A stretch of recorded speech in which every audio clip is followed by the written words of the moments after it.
Olá, eu sou o Deison Charles e esse é o Em Outras Palavras, um canal que a gente utiliza uma linguagem um pouco mais acessível para falarmos sobre cultura. No vídeo de hoje eu comentarei sobre o livro O Conto da Aia, da autora Margaret Atwood, uma autora canadense conhecida internacionalmente e premiada por inúmeros prêmios literários. Mas antes, curtem esse vídeo, se inscrevam no canal caso você ainda não seja inscrito e deixem aqui nos comentários sugestões do que vocês gostariam de ver por aqui.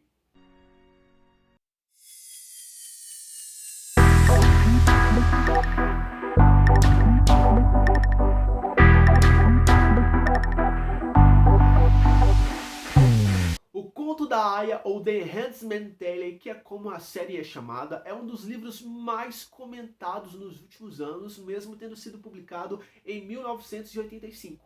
Isso porque o livro recebeu uma adaptação no formato de série, The Handmaid's Tale, que é uma série que faz um grande sucesso, já está em sua 4ª temporada, arrancando lágrimas atrás de lágrimas de todos os seus espectadores.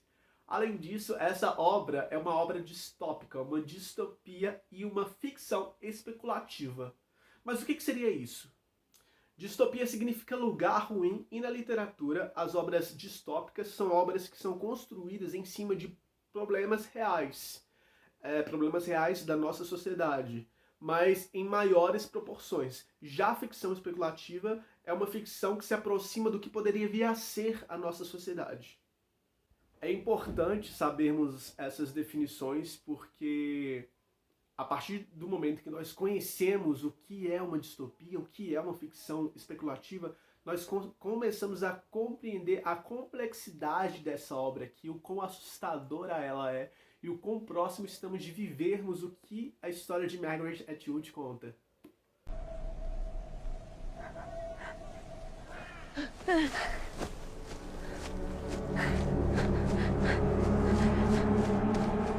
Como eu tinha dito, o Conto da Aia é uma distopia, e nessa distopia nem a democracia nem os Estados Unidos existem mais.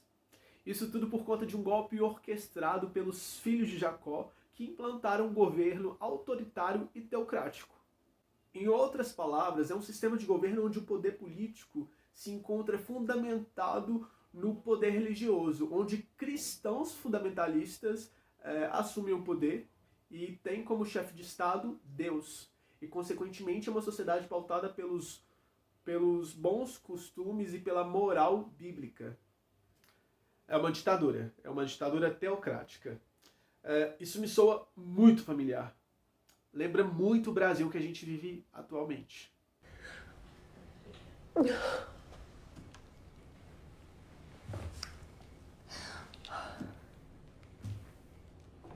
Na República de Gilead, nome dado a esse novo país, as mulheres elas não possuem direito algum. Elas só servem exclusivamente para procriar e também para escolher o que elas consideram melhor para os seus homens. Antes do golpe dos filhos de Jacó, os Estados Unidos tinham alto índice de poluição, de desmatamento, de diversos problemas ambientais e sociais, mas sobretudo houve um aumento nas doenças sexualmente transmissíveis, as DSTs, que tornavam a maior parte das mulheres inférteis. Neste contexto, era muito raro mulheres férteis. Esse foi o motivo para que esses cristãos fundamentalistas assumissem o poder e instaurassem um regime onde as mulheres eram escravizadas. Nesse regime, as mulheres eram colocadas em castas, e nessas castas tinham as aias, mulheres férteis, escravas sexuais, as martas, mulheres inférteis, que ficavam por conta dos afazeres domésticos, as tias, que eram mulheres mais velhas, que ficavam por conta da tortura psicológica e algumas vezes até física das duas castas anteriores, com o objetivo de controlá-las, e as esposas, que ocupavam uma posição mais elevada por serem casadas com homens poderosos. E como já perceberam, e eu espero que já tenham percebido, o Conto da Aia foi pautado em cima de passagens bíblicas. Um exemplo é o nome da República de Gilead, que foi inspirado na região bíblica Gilead, varia dependendo da Bíblia, que é uma região que se encontra no livro de Gênesis, no capítulo 31, versículo 47 e 48. He left you intact for a biblical purpose, like Bilhah served Rachel. You girls will serve the leaders of the faithful and their barren wives. You will bear children for them.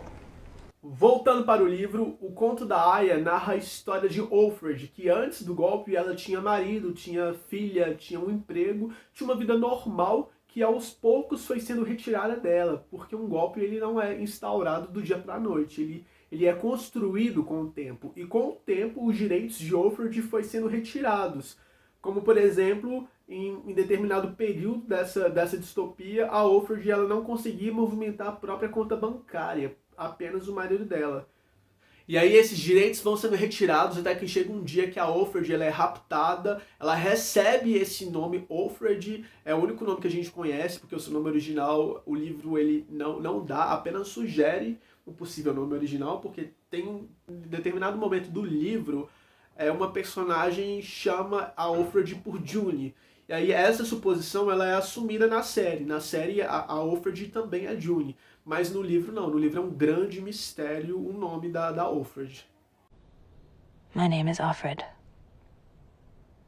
I had another name, but it's forbidden now.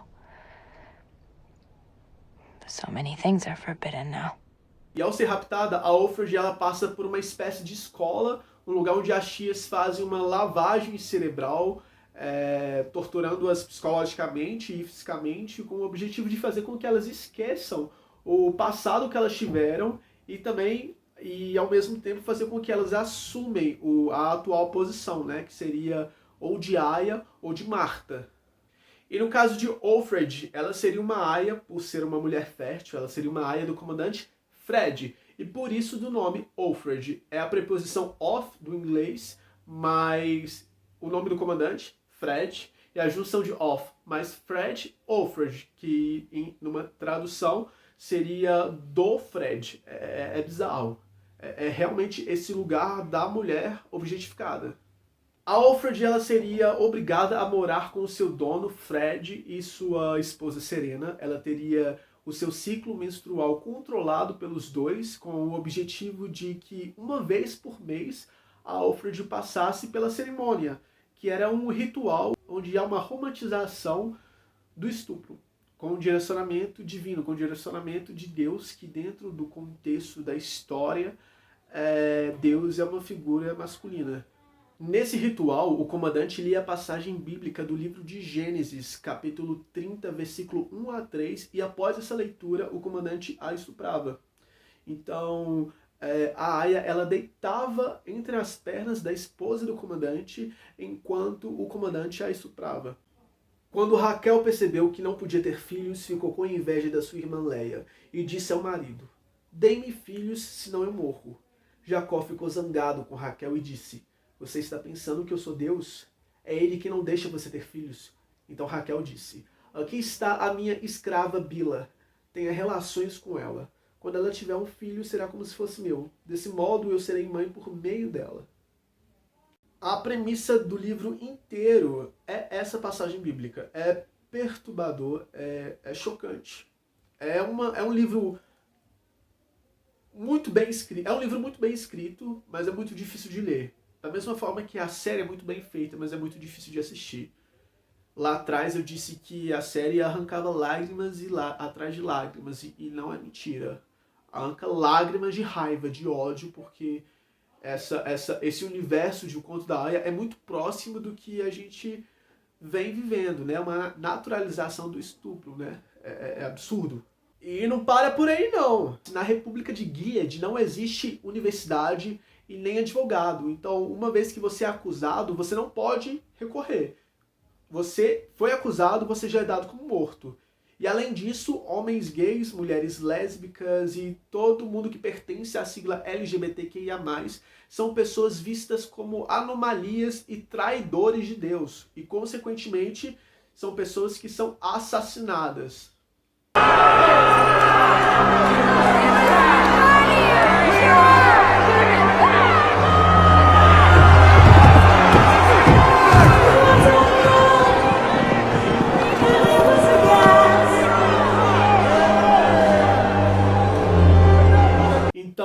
Conto da Aia, a repressão ela é baseada em passagens bíblicas, passagens essas que são retiradas do Antigo Testamento, entendidas de maneira literal, fora de um contexto e usadas de maneira arbitrária, né? Usadas de uma forma que aquela passagem bíblica dê sentido para o preconceito da pessoa. Essas justificativas bíblicas são usadas no livro por personagens que se consideram cristãos, mas que na verdade fogem totalmente da mensagem do cristianismo, da mensagem de Jesus, né? Eles usam essas passagens para pautar o próprio preconceito. E é aí que eu te pergunto, será que estamos vivendo o Conto da Aia? Porque essa distopia ela é um pouco profética. E em alguns países orientais, esse sistema de Gilead já é vivenciado por diversas mulheres. Em alguns países orientais, as mulheres são escravas sexuais de seus maridos e elas não possuem direito algum. Mas nós não precisamos ir tão longe, não. Nós, brasileiros, que vivemos uma democracia ameaçada por esse desgoverno, precisamos lidar diariamente com imbecis, com líderes religiosos, com representantes como o presidente, que utilizam da Bíblia para diminuir a mulher, para proferir o ódio à comunidade LGBT, para invalidar religiões que não são cristãs, e todo esse comportamento, todos esses posicionamentos, eles são totalmente contrários à verdadeira mensagem do cristianismo, a verdadeira mensagem que Jesus trouxe, né, pro mundo. They rape me. Just every month, whenever I might be fertile. A reflexão que o livro traz é extremamente forte, porque governos como o de Gilead são facilmente instaurados se nós não combatermos esses absurdos. Não dá para ficar elegendo um cara que diz que se tivesse um filho gay, mataria ele. Não dá para frequentar igrejas onde padres e pastores, no momento da homilia, dizem que mulher precisa ficar no seu lugar, em casa e cuidando dos filhos. Não tem como mais aceitar esse tipo de comportamento, esse tipo de absurdo, porque se a gente não combater isso diariamente, o Conto da Aia não vai ser apenas um conto, vai ser a realidade. Então, para que o conto continue sendo conto, precisamos combater todos os dias pessoas que possuem esses posicionamentos absurdos e ridículos diante o outro. I have to let you go. What? I have to let you all go. Wait, we're being fired? No, not fired. No, let go. What does that even mean? You can't work here anymore. It's the law now. Mas agora, voltando pro conto, a Offred ela possui um vocabulário restrito, um vocabulário ensaiado. Ela sempre diz as mesmas frases feitas, como, por exemplo, bendito fruto, que é o início de um versículo do livro Deuteronômio, capítulo 28, versículo 4. Ela também diz, abençoado seja, dentre outras frases feitas. As relações de Offred são restritas e superficiais, ela não pode confiar nem nas outras aias, porque existem espécies de olhos por todos os cantos que são espiãs dentro desse próprio sistema. São outras aias que estão ali para vigiar outras aias. Someone is watching. Here. Someone is always watching. Nothing can change.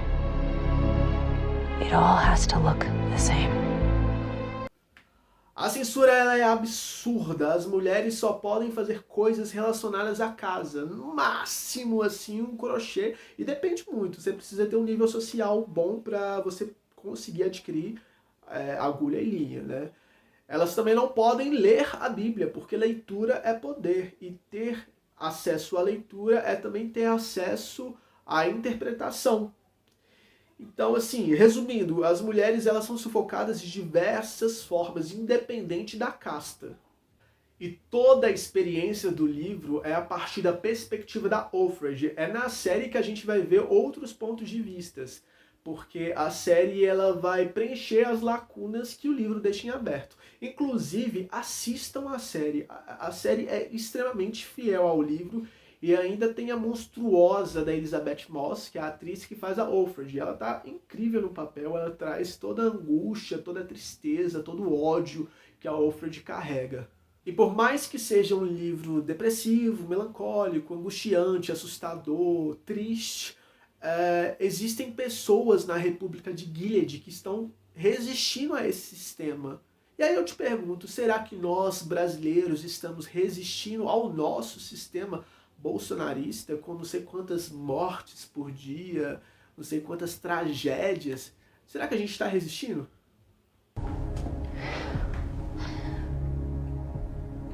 Things can get much worse for you.